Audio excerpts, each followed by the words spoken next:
Xuân Ngọc Ní, soi cúng căn video thứ 7.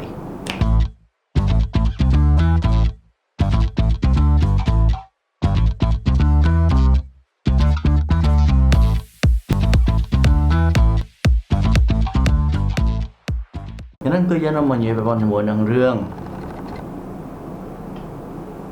Hey. វាកំពុងតែជារឿងមួយដ៏ផ្ទុះខ្លាំងនៅក្នុងទីផ្សារភាពយន្តហ្នឹងឯងមិនចំពោះតែស្រុកក្រៅឬមួយក៏ក្នុងស្រុកទេខ្ញុំជឿជាពិសេសនៅក្នុងស្រុកក្រៅដោយសារតែយើងឃើញព័ត៌មានច្រើនមែនតើលោកនៅក្នុងអេក្រង់នេះខ្ញុំបង្ហាញអ្នកនេះអញ្ចឹងគឺពាក់ព័ន្ធជាមួយនឹងគុណភាពរឿងក៏ដូចជា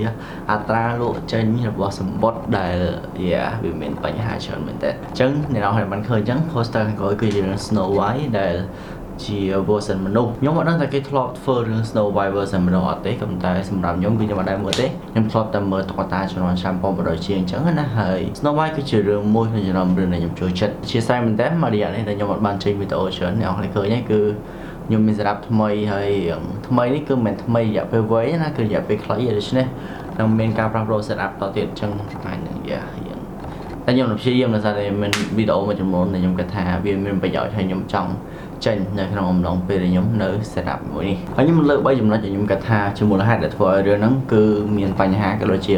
ធ្លាក់ចុះនៅចំណុចគ្រប់ត្រូលគួរកត់សម្គាល់វាគឺជារឿងដែលខ្ញុំមិនได้ធ្លាប់ឃើញក្នុងប្រវត្តិសាស្ត្រភាពយន្តកន្លងមកសូម្បីតែរឿងអាក្រក់ជាងគេដែលខ្ញុំធ្លាប់បានមើលក៏រឿងដូចជារឿង Cat ដែរក៏វាមិនដល់ថ្នាក់ហ្នឹងដែរដូច្នេះហើយចំណុច3ហ្នឹងដែលធ្វើឲ្យរឿងហ្នឹង flop ចំណុចទី1ដែលខ្ញុំចង់លើកឡើងហ្នឹងគឺពាក់ព័ន្ធជាមួយនឹងសាច់រឿងដោយសារតែមានការលើកឡើងថាសាច់រឿងនៅក្នុងរឿងនេះគឺនឹងមានការផ្លាស់ប្ដូរដែលមិនដូចក៏ដូចជា tone ក៏ដោយ tone របស់សាច់រឿងហ្នឹង color របស់សាច់រឿងហ្នឹងគឺអត់ដូចជាមួយនឹងសាច់រឿងដែលចេញកាលពីឆ្នាំ1900ដូចជា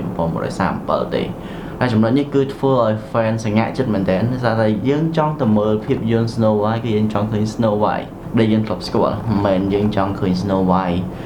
ថ្មីដែលគ្រាន់តែយកឈ្មោះ Snow White មកតែពីសាច់រឿងផ្សេងទេបើតែខ្ញុំគិតអញ្ចឹងដែរនេះគឺជាចំណុចខុសមួយដែល Disney បានធ្វើទៅលើរឿងនេះដោយសារតែគាត់ធ្វើនៅរឿងតុក្កតាមួយដែលចំណាស់មែនតើណាឲ្យទៅជារឿង live action ដូច្នេះគាត់គួរតែរំពឹងមើលឲ្យថាទស្សនិកជនទៅគឺរំពឹងទៅលើទស្សនីយភាព classic អញ្ចឹងអារម្មណ៍ជា feel classic អញ្ចឹងគាត់ថា turn វាទៅជា live action មនុស្សមើលប៉ុណ្ណឹងចប់ហេតុអីចាំបាច់ទៅដូរសាច់រឿងហើយចាំបាច់ទៅដូរ tone របស់សាច់រឿងគេឲ្យខុសចាកពីច្បាប់ដើមអញ្ចឹងណាអានេះខ្ញុំគាត់តែមកទី1ដែលប៉ះពាល់ទៅលើរឿងនេះហើយចំណុចទី2តួអង្គយោងតាមមតិអ្នកមើលជាច្រើនគឺគាត់មានការទើសតល់ជាខ្លាំងនៅពេលដែលខាង Disney គឺគាត់បាន cast តួអង្គ Snow White ដោយតួអង្គសម្ដែង Snow White លើនេះគឺគាត់ឈ្មោះ Richard Snugler ហើយខ្ញុំស្គាល់គាត់ពីរឿង Eternal ហ្នឹងហើយខ្ញុំចាំគាត់នៅក្នុងរឿង Eternal ហើយក្រោយមកទៀតខ្ញុំមិនសូវបានមើលរឿងគាត់ទេសម្រាប់តួអង្គមេធ្មប់ហ្នឹងហើយតួអង្គម្ដាយចុងគឺ Gal Gadot ខ្ញុំអត់ដឹងថាអ្នកទាំងអស់នេះគិតមិនទេតែសម្រាប់ខ្ញុំបរោយគឺ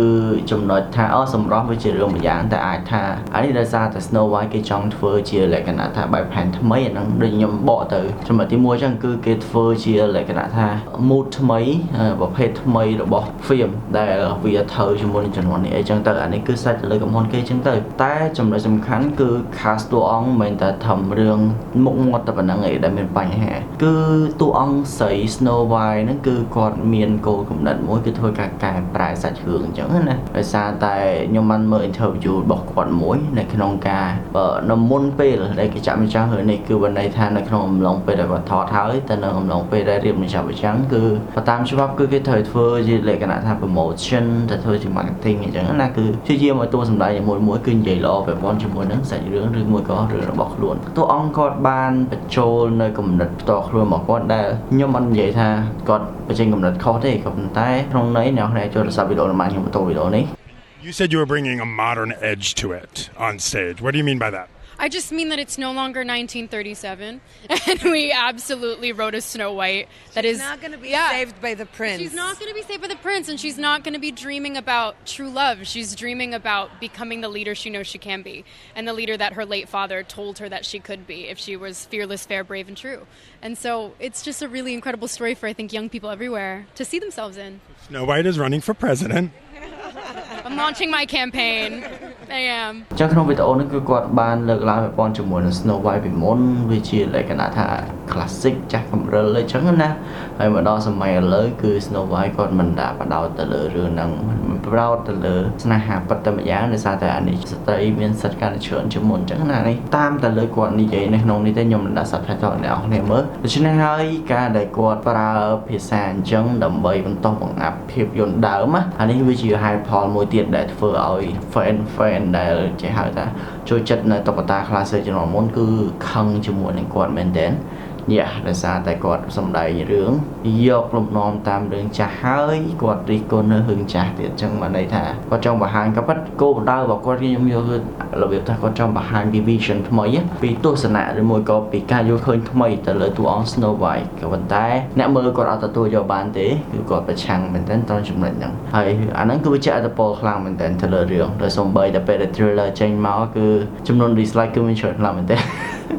លើពី 50% នៃចំនួន like ទៀត so like crazy man ហ្នឹងហើយថាចំណុចហ្នឹងហើយទី3ចំណុចទី3ដែលខ្ញុំគាត់ថាវាប៉ះពាល់ដែរហ្នឹងគឺការកាត់តនៃរឿងហ្នឹងការ color អីហ្នឹងគឺ Snow White គឺខ្ញុំមើលកាលពីជំនាន់មុនគឺរបៀបដូចហៅថា colorful fun អញ្ចឹងណាអូខេហើយទី2ហ្នឹងគឺតួអង្គខ្ញុំអត់ដឹងថាហេតុអីបានជាគេគិតឬក៏គិតអីទេទៅគេជះលុយ300លានហើយ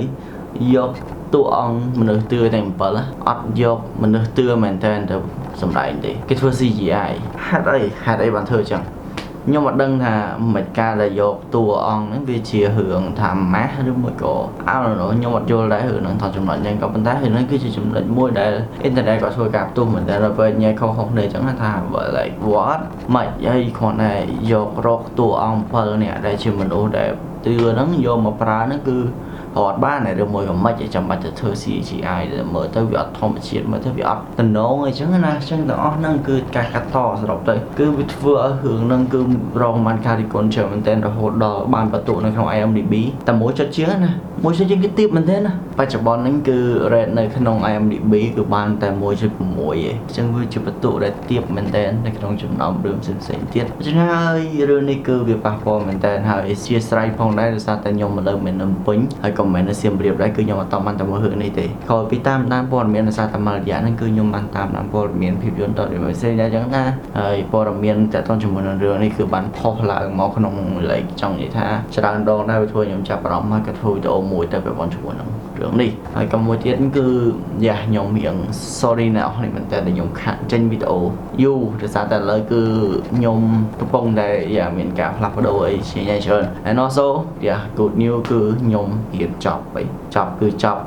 ហ្មងហ្នឹងហើយដូច្នេះហើយខ្ញុំក៏រវល់នៅក្នុងការងារហ្នឹងដែរខ្ញុំមានរូបថតមួយចំនួនចែកប្រយោជន៍ដល់អ្នកចាត់ទុកថាជាការ celebrate នៅ graduation របស់ខ្ញុំអញ្ចឹងណាមួយពី5ដូច្នេះវាជាពេលវេលាមួយដែលខ្ញុំរៀងរវល់ច្រើនហើយសម្បើនៅពេលដែលខ្ញុំបញ្ចប់វាក៏ដូចជាដកឃ្លានតិចសឹមវីដេអូនេះចេញទៅជាប់ blog វិញគាត់ថាខ្ញុំមានវីដេអូមួយចំនួននៅក្នុង project នៅក្នុងអ្វីដែលខ្ញុំចង់ធ្វើហើយសង្ឃឹមថាខ្ញុំអាចចែករំលែកទៅអ្នកនរគ្នាបានឆាប់ហ្នឹងហើយសុំពេលបន្តិចហើយយើងមានវីដេអូផ្សេងៗទៅចឹងណាហើយដើម្បីចែកជូនអ្នកនរគ្នាហើយសម្រាប់អ្នកដែលនៅក្នុងប្រទេសកម្ពុជាហ្នឹងហើយចង់ទិញកាមេរ៉ាខ្ញុំឃើញគ្នាយើងឆានមកច្រើនមែនតើពាក់ព័ន្ធជាមួយនឹងដំណឹងទិញកាមេរ៉ាអញ្ចឹងណាហើយជានៅក្នុងឱកាសនៅពេលដែលខ្ញុំនៅខ្មែរនេះគឺខ្ញុំនឹងអាចចែករំលែកកាមេរ៉ាឬមួយក៏គ្រឿងកាមេរ៉ាមួយចំនួនដែលខ្ញុំគិតថាតម្លៃសមរម្យសម្រាប់អ្នកនរគ្នាយកទៅប្រើប្រាស់អញ្ចឹងណាអញ្ចឹងអ្នកនរគ្នាអាចមើលនៅ story ខ្ញុំបាននៅក្នុង page Facebook មិនមែនជា business ប្រយោជន៍ទេខ្ញុំមិនជាការលក់ទេប៉ុន្តែខ្ញុំគិតថាមុនចូលឆ្នាំអញ្ចឹងបើសិនជាអ្នកនរគ្នាត្រូវការរបស់ប្រើប្រាស់ដើម្បីយកទៅដើរលេងអញ្ចឹងទៅគឺអ្នកនរគ្នាអាចពិនិត្យមើលនៅក្នុង